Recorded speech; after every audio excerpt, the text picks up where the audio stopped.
τις σκάλες που πάνε απέναντι. Ναι, που πάνε απέναντι. Και το πάνω και το κάτω. Μπορώ να πάω. Όχι,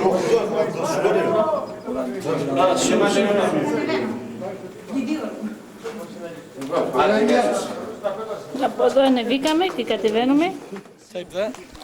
This is where we walk through in the dark. Και από εκεί έχει καλύβα που έβγαινε. Από εκεί και έβγαινε από την άλλη πλευρά. Πώς στην άλλη πλευρά. Καλύβα. Πού βγαίνει. Όπα, Ωραία. 2 μέρες με τα πόδια. κάτι τέτοιο. Το κάνεις μια μέρα. Με ποδήλατο 2,5 μέρες. Αυτός ο ποταμός πώς λέγεται, κάτι είπε. Άλλη. Άλλης πόταμος. Πήρε στα...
Πολύ γρήγορα πάω εννοεί.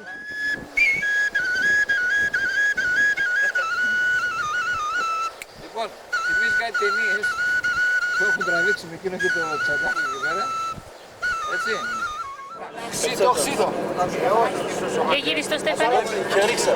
Από τα ρίγα στέρεν, από τα κάτω στο παπάτα, είναι ψηλά τα ρίγας. Κάτι πολύ ψωδά. Και τα δύο πατούτ, τεμό πατούτε. Αυτό είναι καράτι. Καράτι, μαύρο τούτ. Και αυτό είναι λευκό, ναι. Κατάλαβες. Αυτό είναι μαύρο. Μαύρο τούτ και αυτό είναι λευκό τούτ.